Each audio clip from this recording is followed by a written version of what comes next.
Commençons par définir l'arthrose. Pouvez-vous nous expliquer en quelques mots ce que c'est? Alors, l'arthrose, c'est une affection dégénérative, progressive et irréversible. C'est bien ce qu'il faut comprendre. C'est-à-dire que ça va évoluer dans le temps et malheureusement, toutes les lésions qui sont présentes ne pourront pas revenir en arrière. C'est une affection qui touche tous les tissus qu'il y a au sein de l'articulation et autour de l'articulation, c'est-à-dire le cartilage, l'os, la membrane synoviale et bien sûr muscles, tendons et ligaments qu'il y a autour. Donc ça peut être lié soit à des articulations qui sont anormales, telles que lors de dysplasie au niveau de la hanche ou autre, soit c'est lié en fait à un phénomène de vieillissement qui crée des stress inflammatoires et des articulations qui dégénèrent. Cette affection est responsable de différents types de douleurs, qu'elles soient inflammatoires, nociceptives ou neuropathiques, et chaque individu est plus ou moins sensible à ces douleurs. Depuis quelques années, la clinique fait partie du réseau Cap Douleur. Qu'est-ce que c'est exactement? Alors Cap Douleur, c'est un réseau de vétérinaires qui permet de changer le regard sur la prise en charge de la douleur et sur la compréhension de celle-ci. Qu'est-ce que cela implique?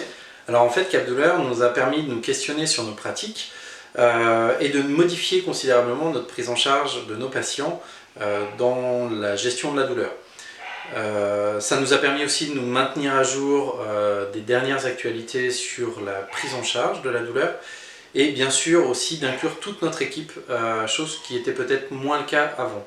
À l'heure actuelle, nous avons 2 ASV qui sont référentes en douleur, qui gèrent les hospitalisations et c'est un relais qui est indispensable pour une bonne démarche au sein de la clinique. Et concrètement, qu'est-ce que cela a apporté pour la gestion des animaux arthrosiques? Alors pour la gestion des animaux arthrosiques, en fait, ça nous a donné une vision beaucoup plus large de cette prise en charge de la douleur. Nous avons une prise en charge maintenant qui est beaucoup plus pluridisciplinaire. C'est-à-dire qu'avant, on gérait de manière très allopathique. Quand on avait un animal arthrosique, on donnait des anti-inflammatoires et quelques compléments et on s'arrêtait à ça.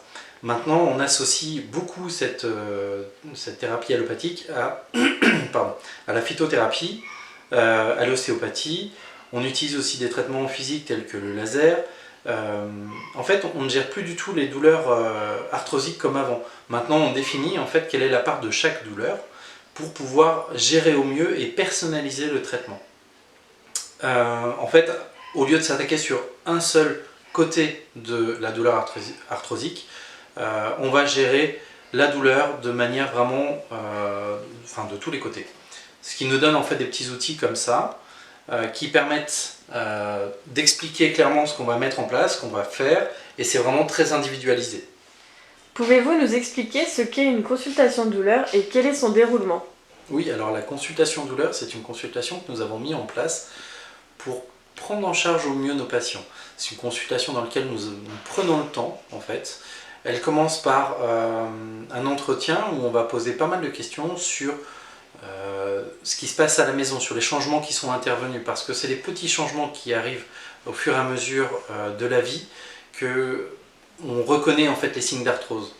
Et ce petit questionnaire va nous permettre en fait à un moment d'établir un score sur la douleur, c'est-à-dire une note, qui va nous permettre aussi de déterminer quel type de douleur est présente pour le patient.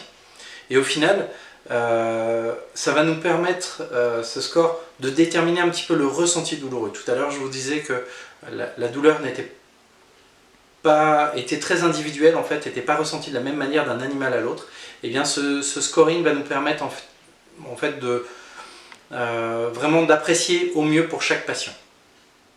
Donc après cet entretien, on passe à l'examen clinique qui va nous permettre de conforter le scoring qu'on vient de faire et surtout de le préciser et de l'affiner. Celui-ci va nous permettre de mettre en place une stratégie thérapeutique qui sera la plus personnalisée possible.